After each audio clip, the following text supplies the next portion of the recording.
Hola, somos estudiantes de la materia de Bioquímica Alimentaria de la carrera de Ingeniería de Alimentos de la Escuela Superior Politécnica del Litoral. El día de hoy vamos a hablar de la cinética enzimática.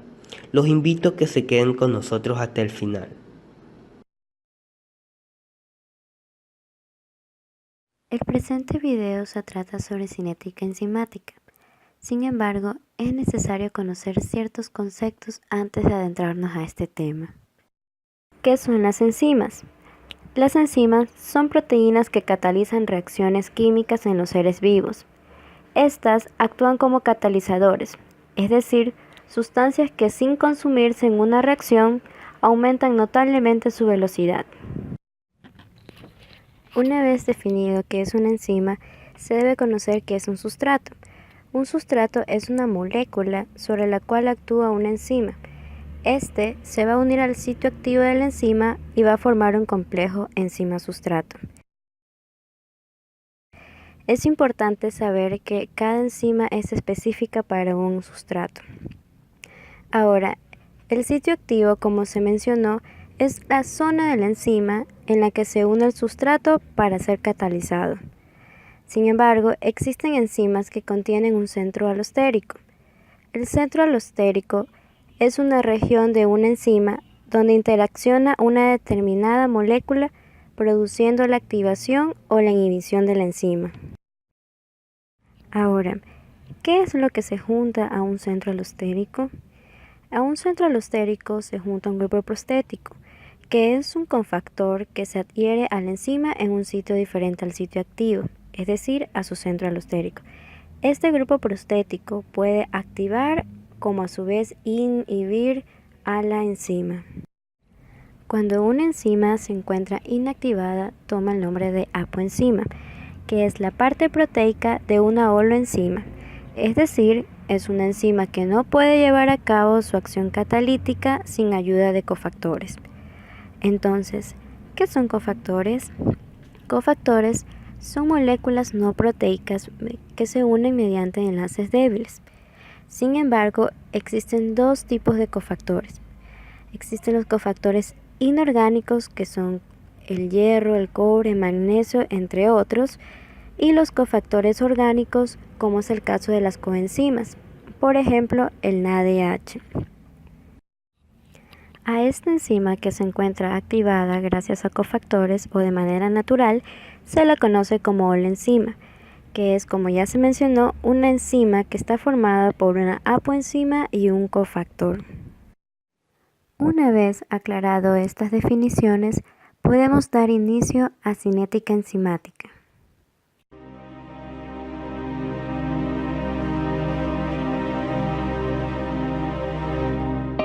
Para explicar la relación entre la velocidad inicial y la concentración inicial del sustrato, Michaelis y Menten propusieron que las reacciones catalizadas enzimáticamente ocurren en dos etapas.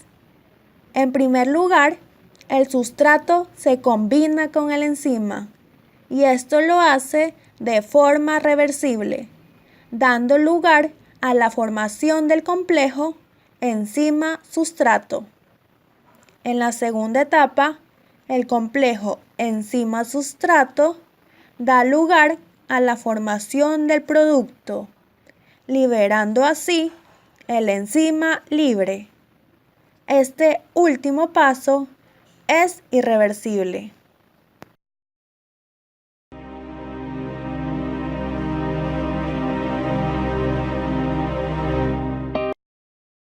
Modelo de Michaelis y Menten.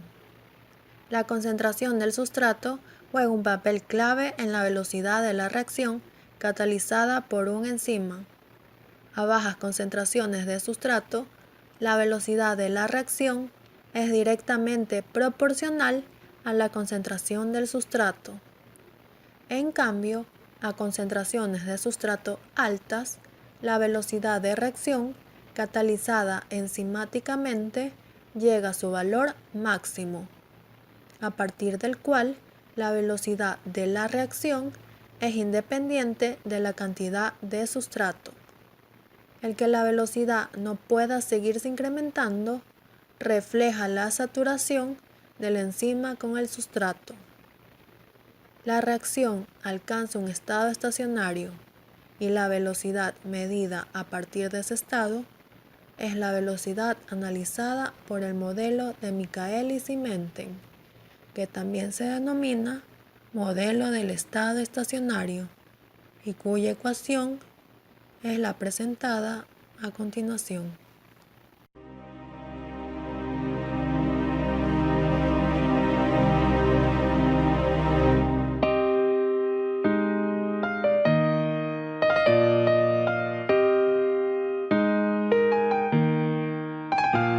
La constante de Michaelis es diferente para cada enzima. Si la constante de disociación es mayor, la afinidad de la enzima por el sustrato va a ser menor. Y si la constante es menor, la afinidad de la enzima por el sustrato va a ser mayor. Por lo tanto, podemos concluir que la constante de Michaelis es inversamente proporcional a la afinidad de la enzima por el sustrato. La ecuación de Michaelis-Menten. Vamos a tener una ecuación donde la velocidad inicial es igual a la velocidad máxima multiplicada con la concentración del sustrato dividido para la constante de Michaelis sumada con la concentración del sustrato. Vamos a tener un caso donde la velocidad inicial va a ser la velocidad máxima dividida para 2.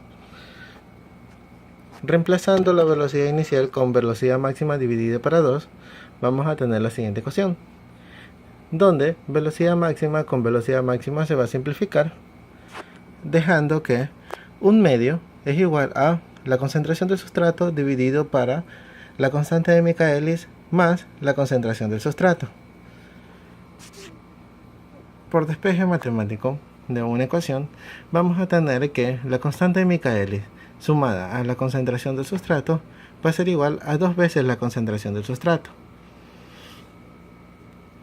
Y despejando la constante de Michaelis, vamos a tener que la constante de Michaelis va a ser igual a la concentración del sustrato. Todo esto para el único caso donde la velocidad inicial es igual a la velocidad máxima dividida para 2.